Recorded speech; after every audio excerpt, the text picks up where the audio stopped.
नमस्कार, माझं नाव पूजा चेतन खारवा आहे. मी एरोड्यात राहते. माझं बिझनेसचं नाव ट्रेडिशनल हँडमेड चक्रा ठेवले मी. आणि मी रोज म्हणजे सोमवार ते शुक्रवार मी माझं प्रोडक्ट बनवते आणि सॅटर्डे संडे मी सेल करायला जाते. तर ह्याच्या आधी सेल कसं करायचं, कुठं करायचं हे मला काहीच माहिती नव्हतं. तर आपल्या इथं युथ एड फाउंडेशननी मला मदत केली आणि मग आता मी इथपर्यंत पोहोचले. आता मी इफ्फीची मेंबर सुद्धा आहे. डेलीचं म्हणजे घरातलं सगळं करून मग प्रोडक्ट बनवायला लागतं मला. आणि कधी कोणाचे ऑर्डर आले तर तेही मी पूर्ण करून त्यांना देते. आणि कस्टमाइज म्हणजे आताच मी चालू केलं, ह्याच्या आधी नव्हतं, आता चालू केले. तर मग ते पार्सल करायला माझे मिस्टर मला मदत करतात. चॅलेंजेस म्हणजे स्टार्टिंगला तर माझ्याकडं म्हणजे नाही का मम्मीकडनं शिकले होते मी. तर घरात थोडं फार सामान होतं आधीचं, म्हणजे 2-3 वर्ष आधीचं. मग ते लॉकडाऊन नंतर मग मला चान्स मिळाला इकडे. तर असं बनवायचं आपल्या हाताने आणि ते प्रदर्शन करायचे. मग त्याच्यानंतर मी आपल्या ह्याच्यात भाग घेतला यस समिटमध्ये. मग तेव्हा मी म्हटलं आता तिथं आपल्याला प्रेझेंटेशन करायचे तर काहीतरी दाखवायला तर लागेल ना. मग थोडं सामान होतं त्याच्याने मी 4-5 ते वॉल हँगिंग बनवले. आणि त्याच्यानंतर मग हळूहळू मग माझा बिझनेस आता वाढत गेलेला आहे. वाढत म्हणजे खूपच आता छान चाललंय. तर मग चॅलेंज असं होतं की तेव्हा जेव्हा मी विनर झाले मग ते पैसे मला भेटले. मग त्याच्याने मी माझा बिझनेस चालू केला.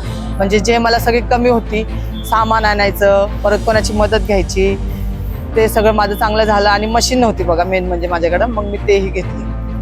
म्हणजे माझी पोरं शाळेत जातात ना, तिथे आश्रय संस्था म्हणून आहे. तर तिथल्या मॅडम म्हणजे मग त्यांच्या थ्रू मग सरांशी भेट झाली. सर म्हटले की तुम्ही कुठलं प्रॉडक्ट बनवता हाताने ते मला बघायचं. मग सरांना मी दाखवलं. ते म्हणजे शाळेसाठीच बनवलं होतं, नाव त्यांचं लोगो बनवला होता आश्रय म्हणून. सर म्हटले तुम्ही नक्कीच ह्याच्यात भाग घ्या आणि तुम्ही नक्कीच जिंकणार म्हणून. तर सरांनी मला हे असं एक हिंमत दिली. तर मी म्हटलं चला करून बघूयात आपण काय होतंय. आणि मग नक्कीच मी विनर झाले. म्हणजे जेवढे आमच्या घरातले होते तिथे आश्रय संस्थाच्या महिला सुद्धा आमच्या, त्यांना म्हणजे हे करायचं ना, प्रोत्साहन करायचं, तर सगळे आता पुढं माझं नाव घेतात. आणि महिला मला खूपच म्हणजे समोरून येऊन विचारतात की तू असं काय बनवलं, तुझं किती नाव झालंय काय. म्हणजे नाही तर तिथं असं पोस्टर सुद्धा लावले माझं नावाचं तिथे आश्रय शाळेत आमच्या. तर मग ते सगळं बघून मला खूप छान वाटलं. एक माझं स्वप्नच होतं, ते माझे स्वप्न नाही का हळूहळू ते सगळे पूर्ण व्हायला लागले.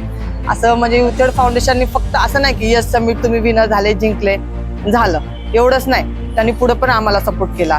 म्हणजे नाही का मीटिंग ठेवून त्यांनी मार्केटिंग कशी करायची, परत सेलिंग कसं करायचं, ऑनलाईन बिझनेस कसा करायचा. आणि फक्त आपल्या भारतात नाही, भारताच्या बाहेर पण आपण बिझनेस करू शकतो, ही सगळी माहिती आम्हाला दिली.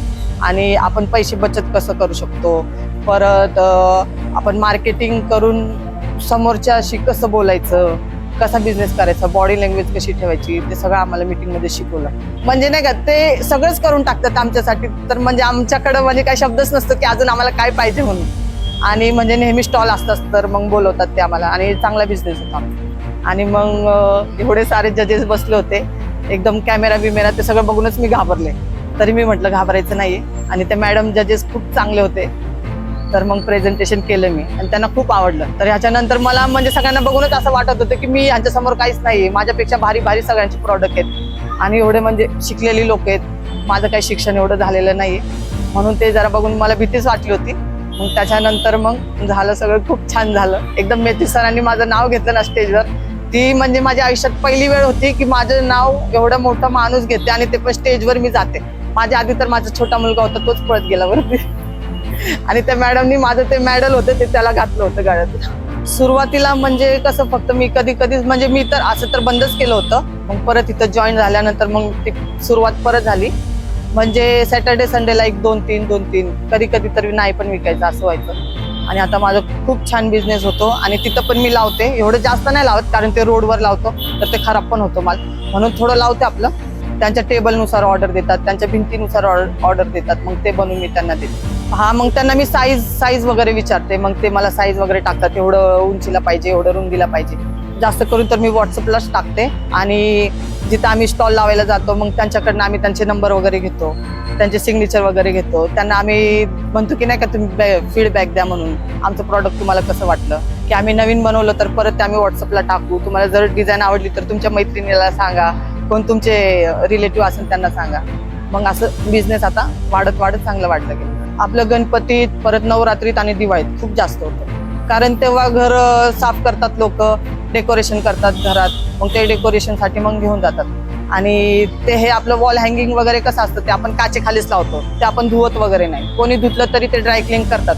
मग ते लोक काय करतात, ते डायरेक्ट नवीनच लावतात, डायरेक्ट चेंजच करतात, पूर्णच डेकोरेशन पूर्ण चेंज करतात. मग ते वॉल हँगिंग पण विकले जातात माझे, आणि टेबल रनर वगैरे ते पूर्ण सेटच बनवते मी आधी.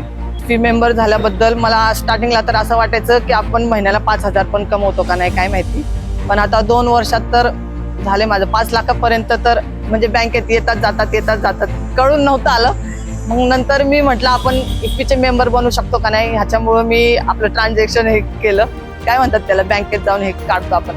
मग ते केलं तर म्हटलं मी बनू शकते. सरांना मी स्वतःहून म्हटलं, सर बघा माझी एवढी इन्कम झालेली आहे आपले वर्ष 1.5 वर्षात. तर सरांना मी विचारलं मी बनू शकते का. सर म्हटलं हो तुम्ही बनू शकता. तर मलाच म्हणजे असं एकदम वाटलं की आपण 4-5 लाखापर्यंत कमवलं.